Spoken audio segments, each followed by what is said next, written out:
आज का वचन, पहला पाठ याकूब अध्याय 5 पद संख्या 13 से 20। यदि आप लोगों में कोई कष्ट में हो तो वह प्रार्थना करे, कोई प्रसन्न हो तो भजन गाए, कोई अस्वस्थ हो तो कलीसिया के अध्यक्षों को बुलाए और वे प्रभु के नाम पर उस पर तेल का विलेपन करने के बाद उसके लिए प्रार्थना करें।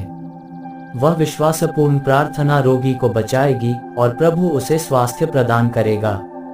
यदि उसने पाप किया है तो उसे क्षमा मिलेगी। इसलिए आप लोग एक दूसरे के सामने अपने अपने पाप स्वीकार करें और एक दूसरे के लिए प्रार्थना करें जिससे आप स्वस्थ हो जाएं।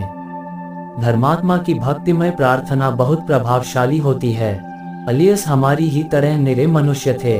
उन्होंने आग्रह के साथ इसलिए प्रार्थना की कि पानी न बरसे और 3.5 वर्ष तक पृथ्वी पर पानी नहीं बरसा। उन्होंने दोबारा प्रार्थना की, स्वर्ग से पानी बरसा और पृथ्वी पर फसल उगने लगी। मेरे भाइयों, यदि आप लोगों में कोई सच्चे मार्ग से भटके और कोई दूसरा उसे वापस ले आए, तो यह समझें कि जो किसी पापी को कुमार्ग से वापस ले आता है वह उसकी आत्मा को मृत्यु से बचाता है और बहुत से पाप ढांक देता है। यह प्रभु की वाणी है। सुसमाचार संत मार्कुस अध्याय 10 पद संख्या 13 से 16। लोग ईसा के पास बच्चों को लाते थे जिससे वे उन पर हाथ रख दें, परंतु शिष्य लोगों को डांटते थे। ईसा ये देखकर बहुत अप्रसन्न हुए और उन्होंने कहा, बच्चों को मेरे पास आने दो, उन्हें मत रोको, क्योंकि ईश्वर का राज्य उन जैसे लोगों का है। मैं तुमसे ये कहता हूं, जो छोटे बालक की तरह ईश्वर का राज्य ग्रहण नहीं करता वो उसमें प्रवेश नहीं करेगा। तब ईसा ने बच्चों को छाती से लगा लिया और उन पर हाथ रखकर आशीर्वाद दिया। यह प्रभु का पवित्र सुसमाचार है।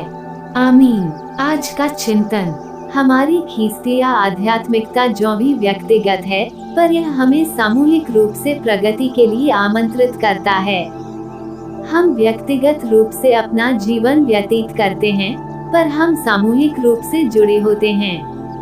संत याकूब के पाठों में हम इस बात का जिक्र पाते हैं, जहां वे बीमार लोगों से कहते हैं कि यदि वे अस्वस्थ हो तो वे कलीसिया के अध्यक्षों को बुलाए और वे प्रभु के नाम पर उस पर तेल का विलेपन करने के बाद उसके लिए प्रार्थना करें।